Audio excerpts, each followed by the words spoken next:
Oja,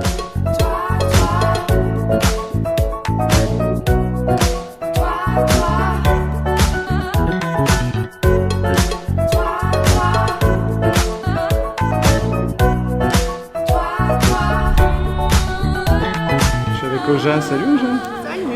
Bon alors, autour de mon monde avec Sheka et Oz, c'est quoi le monde d'Oja aujourd'hui? Parce qu'on s'est vu déjà, donc faut se le dire à plusieurs reprises. Et oui, en effet.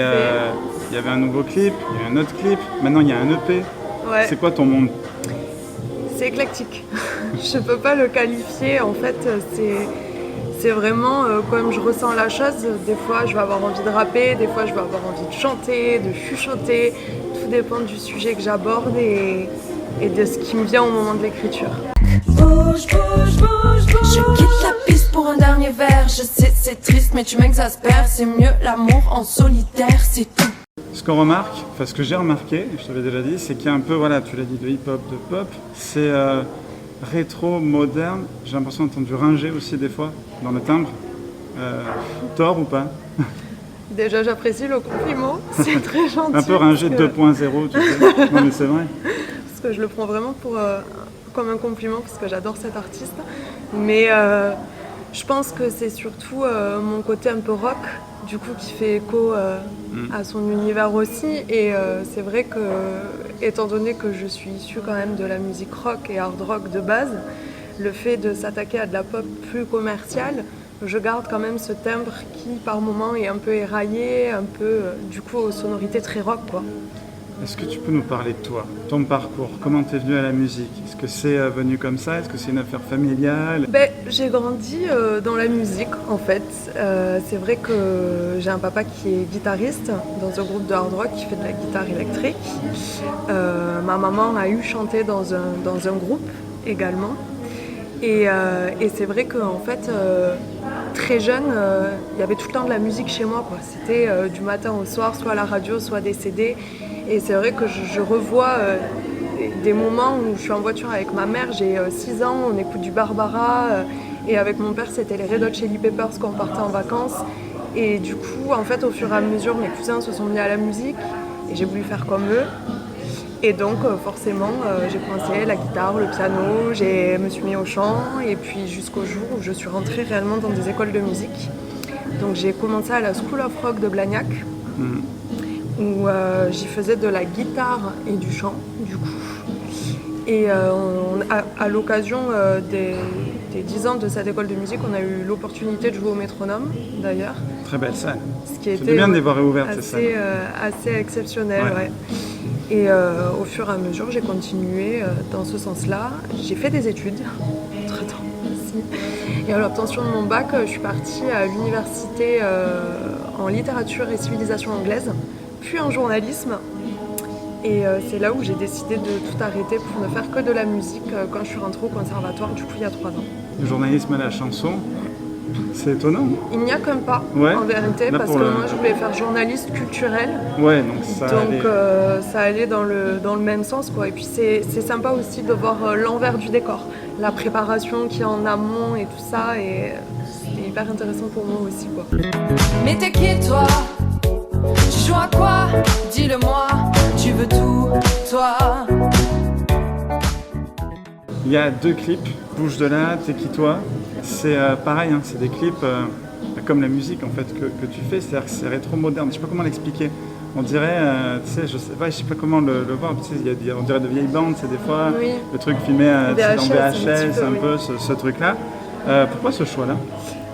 Alors sur T'es qui toi, en fait, on n'a même pas eu besoin de mettre un quelconque effet en fait sur l'image, parce que vu qu'on l'a filmé dans une vieille boîte de nuit, il y avait déjà toute cette ambiance avec beaucoup de grains, les couleurs très flash avec les lumières et tout ça, et il y avait la machine à fumer également qui donnait un grain naturel à l'image. Et c'est vrai que moi j'adore dans la musique années 80 aussi tout ce qu'il y a autour, l'univers en fait. Je trouve ça hyper gai, hyper joyeux, hyper dansant. Et c'est vrai que en plus dans la période qu'on a vécue, j'avais envie de retranscrire un petit peu cette joie de vivre qui me caractérise aussi. Et avec des grosses lignes de base, des musiques en fait qu'on pourrait entendre en boîte de nuit, d'où en fait l'idée sur les clips de retranscrire justement cet univers, quoi. Comment tu composes? Justement, tu dis un petit peu l'image que tu lui donnais. Comment ça se passe? Tu travailles la nuit? Ça m'arrive. Ça arrive? Non, en règle générale, c'est par période, en fait, où je ressens le besoin, justement, de prendre ma guitare, de faire tourner 4 accords. Ensuite, j'ai une mélodie qui me vient, des fois des paroles également. Et en fait, je m'enregistre en faisant du yaourt et ça ressemble vraiment à rien du tout. Et après, je vais dans mon studio et là, je retranscris en MAO les accords que j'ai trouvés, la mélodie.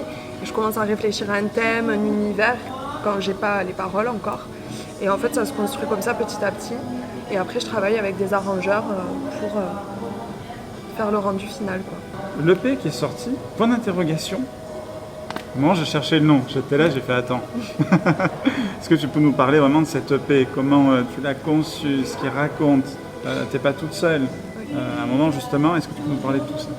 Alors, c'est l'EP point d'interrogation parce que je cherchais un nom et je discutais, j'étais à table avec ma mère et je réfléchissais, je me suis dit autour de mon monde, autour de l'amour, parce qu'il y a beaucoup le thème de l'amour, amour de soi, amour des autres, le vrai amour, tout ça, des thèmes qui sont abordés. Et c'est vrai qu'en fait, je me suis dit, mais en fait, c'est tellement mélangé, c'est tellement flou, que je vais l'appeler point d'interrogation. Et en fait, sur la pochette, derrière, j'ai fait à la main un point d'interrogation, et il y a tous les titres des chansons qui sont écrits en forme de point d'interrogation. Je crois que ça résume bien finalement cette question-là. Oui. T'es pas toute seule, justement, tu peux nous parler encore un petit peu plus cette EP, comment il s'est préparé? Oui. Alors, en fait, moi ça faisait du coup depuis mars dernier que je travaillais sur mes chansons. Et en fait, j'étais pas du tout partie dans l'optique de faire un EP, justement. Je voulais sortir des singles, single par single. Sauf qu'entre-temps, dans cette période, moi j'ai rencontré des gens qui m'ont beaucoup apporté en termes d'échange, de musicalité, des points de vue totalement différents. Et j'ai un ami, Jeff, qui m'a composé Comme un doute, qui m'a composé ce morceau de A à Z. Et on se connaissait pas du tout. Et il est arrivé avec ce morceau et il me dit « Tiens, c'est pour toi !» Ouais, tu l'as inspiré à mort et il m'a dit ça, je me suis inspirée de Bouche de Light et toi que tu as entièrement composé. Et il me dit du coup j'ai sorti ça. Et j'ai écouté le morceau et je me suis dit mais c'est moi, c'est quelque chose que j'aurais pu écrire. Et en fait de là on a commencé à se voir avec un autre ami qui s'appelle Clément et à travailler tout autour de ça. J'avais déjà autour de mon monde, j'avais le texte de Dans ses yeux aussi et T'es qui toi et Bouge de là. Et là je me suis dit mais en fait j'ai 5 chansons, j'ai un EP et du coup on a commencé à travailler, à refaire les arrangements tous ensemble, à rebosser un petit peu les textes aussi parce qu'il y avait des chansons qui étaient un peu laissées de côté. Et on a fait toute la mise en musique, le visuel, tout ça, tous ensemble. Ton top 3 des artistes que tu préfères? Si on peut faire un top 3, je sais pas, après ça c'est dur. Qui pourrait te définir, on va dire, qui... Amy Winehouse. Ouais. AC/DC. Et j'ai envie de dire un artiste actuel, j'irais Dua Lipa. Ouais, pourquoi?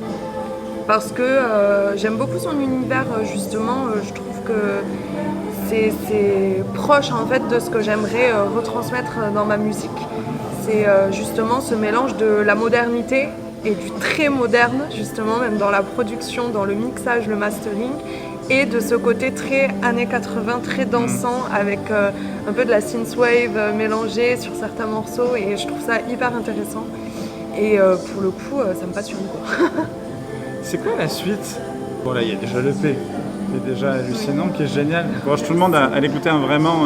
Allez écouter, allez voir le clip, allez là, c'est la vraie. Comment t'imagines en tout cas déjà la suite? Des concerts, des premières parties, des concerts, des festivals, plein de choses quoi, faut que ça bouge. Je pense que ce qui est le plus formateur de toute manière, parce qu'en studio, en vérité, quand on est avec une équipe, qu'on bosse avec des gens, c'est toujours plus facile, même si ça prend énormément de temps de sortir un produit fini. À l'inverse, le fait de les jouer en live, c'est là où on se crée réellement des affinités avec le public, c'est là où il y a aussi les gens qui découvrent ce qu'on fait et qui accrochent ou pas d'ailleurs, et je pense que tout est bon à prendre. Et même dans le choix après de direction artistique, tout ça pour potentiellement un futur album, il faut jouer sur scène pour voir ce qui marche et ce qui marche pas. Ouais. Mais en tout cas, bravo. C'est Merci. vrai qu'on t'a invité deux fois, je sais plus, parce qu'il y avait aussi à l'époque Deux fois. celui morning routine et tout. Et c'est vrai que ça fait plaisir d'avoir des artistes comme ça à Toulouse. Et c'est vrai qu'à Toulouse, c'est assez hallucinant. Hein. Il y a énormément Ouais. d'artistes à Toulouse. T'en vois aussi, t'en Oui. croises. C'est vrai que c'est quelque chose d'assez phénoménal ce qui se passe ici. Oui. Et ben merci beaucoup, Jeanne, Merci d'avoir à été avec toi. nous pour ce tout nouveau format. N'hésitez pas à vous abonner, lâcher un pouce bleu. Je vous mets les liens des clips, de l'EP, tout ça en description. N'hésitez pas à aller voir et partager autour de vous. Et à une très prochaine fois. Ciao. Merci.